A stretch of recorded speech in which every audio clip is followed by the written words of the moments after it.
Soğuk Savaş'ın erken dönemlerinde Amerika için İran stratejik bir öneme sahipti. Sovyetler Birliği'ne komşu olan bu ülke, komünizmin yayılmasını engelleyecek bir tampon bölge olabilirdi. Ancak Mossad'ın milliyetçi politikaları ve petrol endüstrisini millileştirmesi Washington'da alarm zillerinin çalmasına sebep oldu. Ya İran Sovyet etkisi altına girerse ne olacaktı? İran'ın tüm petrolü Moskova'ya akarsa Batı dünyası nasıl bir duruma düşerdi? Dönemin Amerikan Başkanı Eisenhower ve İngiltere Başbakanı Winston Churchill, Mossad'ın devrilmesi için gizli bir plan hazırladılar. Bu planın kod adı Ajax operasyonuydu. Bu operasyon, yeni kurulan CIA'in ilk büyük operasyonlarından biri olacaktı. Plan basitti. İran'daki muhalifleri finanse etmek, ordudaki sadık subayları harekete geçirmek, sokaklarda kargaşa yaratmak ve Şah'ı yeniden tam yetkiyle başa geçirmek. Ağustos 1953'te harekete geçildi.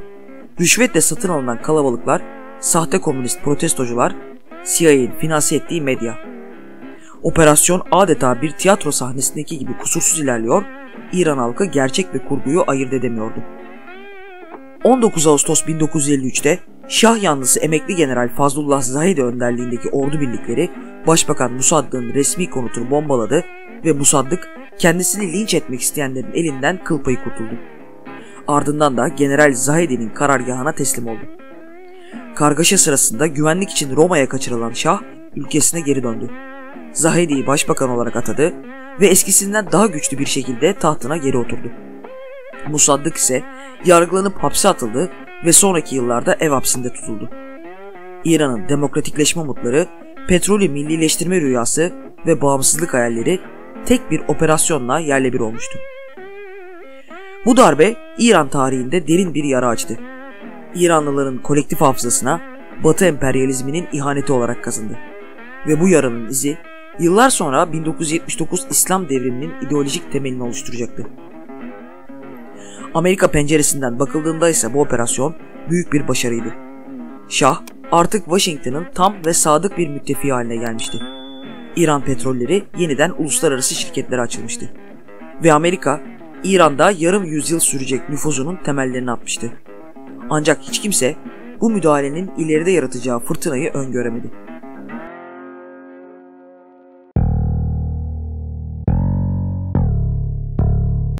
Darbe sonrası Şah Muhammed Rıza Pehlevi'nin iktidarı artık sarsılamazdı. Amerikan ve İngiliz desteğiyle tahtını sağlamlaştıran Şah, ülkesini hızla Batı'ya entegre etme yoluna gitti. 1957 yılında Amerika ile barış için atom anlaşmasını imzaladı. Bu anlaşma, İran'ın nükleer enerji alanında Amerika'dan destek almasını sağlayacaktı. 1967'de İran Atom Enerjisi Kurumu kuruldu ve Amerika, İran'a 5 megawattlık bir nükleer araştırma reaktörü temin etti. Amerikalı uzmanlar İranlı bilim insanlarını eğitiyor, nükleer teknoloji transferi yapıyordu. Amerikan Başkanı Jimmy Carter 1977'de İran'ı ziyaret ettiğinde Şah'ı Orta Doğu'daki istikrar adası olarak nitelendirecekti. İki ülke arasındaki ilişkiler tarihinin en yüksek seviyesindeydi. Fakat biz şimdi 1960'ların başına dönelim. İran'da dramatik bir değişim rüzgarı esiyordu. Şah, iktidarını sağlamlaştırmak için 1961'de meclisi dağıttı ve tek adam yönetimine geçti. Ardından 1963'te Batılı danışmanlarının önerisiyle Beyaz Devrim adını verdiği kapsamlı bir modernleşme programını ilan etti. Kağıt üzerinde oldukça ilerici görünen bu program, toprak reformu, kadın hakları, sanayileşme ve okuryazarlığın arttırılması gibi adımları içeriyordu. Ancak bu reformların uygulanışı İran toplumunun dokusunu sarsacaktı. Çünkü toplum böyle bir değişime ayak uydurabilecek gibi görünmüyordu. Toprak reformu, büyük toprak sahiplerinin gücünü kırarken kırsal kesimden kentlere doğru kontrolsüz bir göç dalgası yarattı. Tahran, Tebriz, İsfahan gibi büyük şehirlerin etrafında modern yaşamın nimetlerinden mahrum kalan yoksul gecekondu mahalleleri türedi. Bu kitleler ne geleneksel yaşam biçimlerini sürdürebiliyor ne de modern kent hayatına adapte olabiliyorlardı. Yaşadıkları kültürel şok ve ekonomik zorluklar onları dini liderlerin vaazlarında teselli aramaya yöneltti. İşte tam bu noktada Kum kentindeki bir din adamı muhalefetin sembolü haline gelmeye başladı.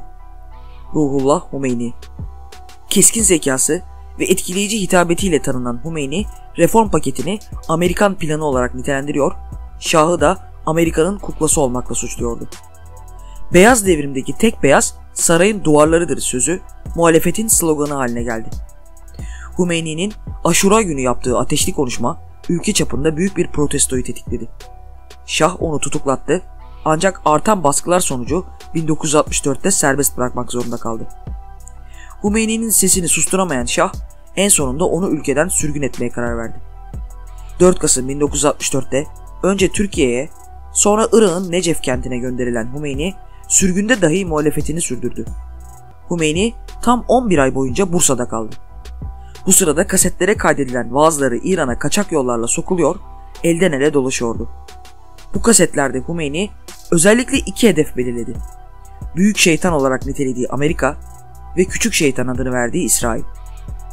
Bu iki ülke ve onların maşası olan Şah, İran'ın bağımsızlığını ve İslami kimliğini tehdit eden düşmanlar olarak tanımlandı.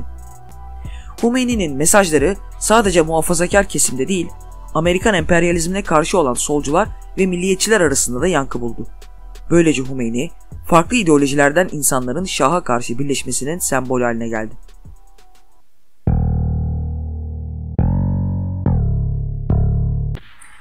...1973 yılı dünya ekonomisinde bir dönüm noktasıydı. Yom Kipur Savaşı olarak da bilinen Arap-İsrail Savaşı'nın ardından petrol ihraç eden ülkeler örgütü ya da kısa adıyla OPEC ülkeleri petrol fiyatlarını 4 katına çıkardı ve İsrail'i destekleyen ülkelere ambargo uygulamaya başladı. Bu petrol şoku Batı ekonomilerini sarsarken İran için muazzam bir kazanç kapısı oldu. Ülkeye akan dolarlar Şah'ın vizyonuna göre İran'ı Asya'nın Japonya'sı yapacak büyük projelere, lüks saraylara ve silah alımlarına harcandı.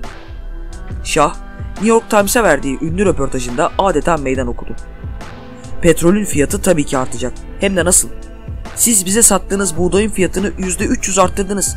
Aynı durum şeker ve çimentoda da geçerli. Bizim ham petrolümüzü alıyor, onu rafine ettikten sonra tekrar bize 100 katı fiyata satıyorsunuz. Bundan sonra adil olan bize petrol için daha fazla ödeme yapmanızdır. Diyelim ki 10 kat daha. Bu sözler Batı'da tepkiyle karşılanırken İran'da ise Şah'ın ülkeyi zenginleştireceği beklentisini yarattı. Ancak gerçek çok farklıydı. Petrol zenginliği toplumun geniş kesimlerine değil, saray çevresine ve yeni oluşan elit sınıfa akıyordu.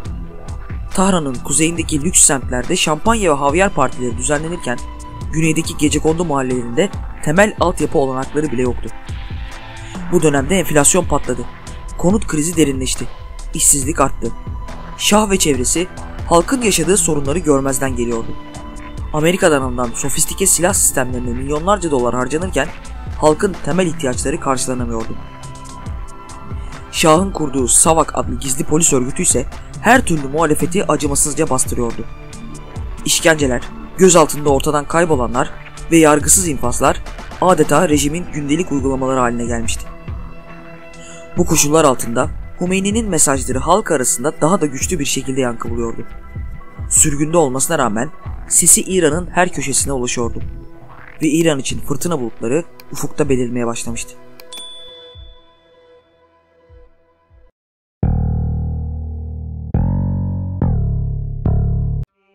...1978 yılı başında muhafazakar bir gazetede Hümeyni'yi hedef alan bir makale yayımlandı. Bu bardağa taşıran son damla oldu. Kum kentinde başlayan protestolar polisin ateş açmasıyla kanlı bir çatışmaya dönüştü. Yaklaşık 100 kişi hayatını kaybetti. Ve devrim öncesi protestolar kendi ritmini buldu.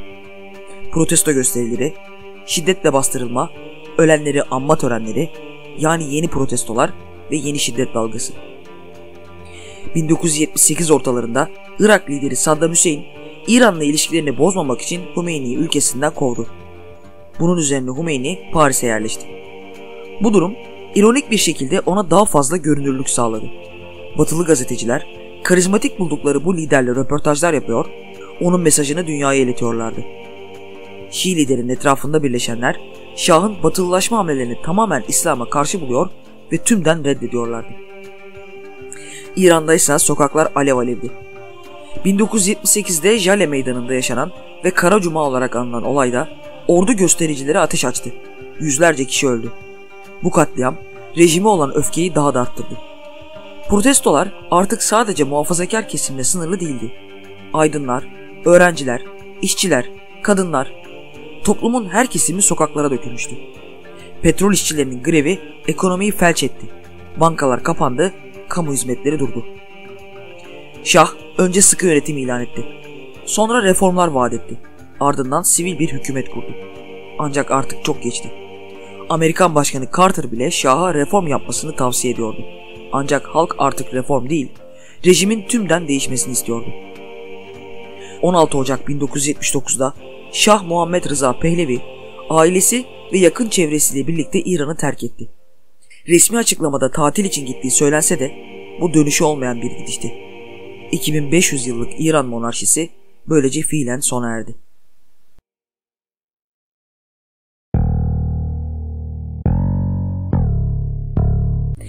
...1 Şubat 1979. Tahran Havalimanı, tarihinin belki de gördüğü en kalabalık karşılama töreninde sahne oluyordu. Milyonlarca İranlı, 15 yıllık sürgünden dönen bir din adamını adeta bir kurtarıcı gibi karşılıyordu. Ayetullah Humeyni uçaktan inerken yüzünde ne bir zafer sevinci ne de bir coşku vardı. Sadece soğuk, kararlı ve hesaplı bir bakış. Çünkü yapmak üzere olduğu şey sadece bir rejim değişikliği olmayacaktı. Hedefinde mutlak bir toplum mühendisliği vardı. 2 ay içinde yapılan İslam Cumhuriyeti referandumu %98 oyla kabul edildi.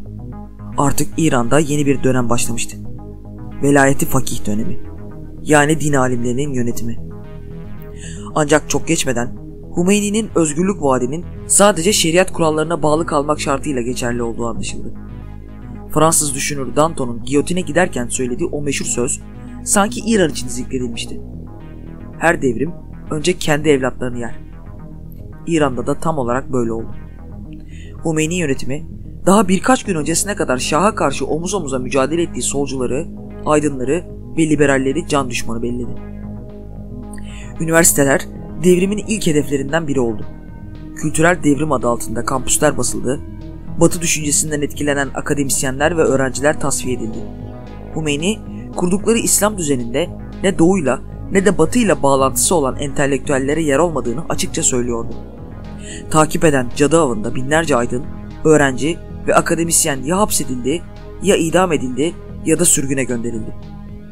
Kampüslerde çıkan çatışmalarda yüzlerce kişi yaralandı, onlarcası hayatını kaybetti.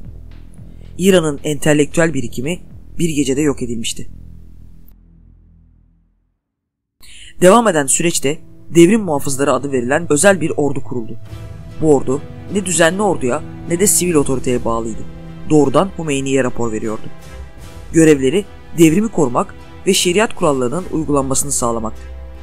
Kadınlar içinse durum tarihin her döneminde olduğu gibi daha da acıydı. Pehlevi döneminde elde edilen hakların tamamı bir kalemde silindi. Zorunlu örtünme geri geldi. Kamusal alandaki varlıkları tamamen kısıtlandı, hukuki statüleri değişti. Şah döneminde yargıç olan kadınlar artık sadece mahkeme katipliği yapabiliyordu. Düşünsenize bir gece önce yargıçsınız, ertesi gün katip. Batı kültürüne ait her şey yasaklandı. Müzik, film, kitap, hatta bazı spor dalları bile. Şeriat kuralları gündelik hayatın her alanına nüfuz etti. İran adeta orta çağa geri dönmüştü. Ve tüm bu dönüşümün hedefinde tek bir düşman vardı: Amerika. Hümeyni'nin gözünde Amerika büyük şeytandı. Şah'ı desteklemekle kalmamış, İran'ın bağımsızlığını ve İslami kimliğini de yok etmeye çalışmıştı. Uzun yıllardır dost ve müttefik olan Amerika ve İran çok kısa süre içinde birbirlerinin can düşmanı haline geldiler. 1979 İran devrimi sadece bir rejimin çöküşü değil, dünya dengesini değiştiren, bugünkü Orta Doğu'nun şekillenmesinde kritik rol oynayan bir dönüm noktasıydı.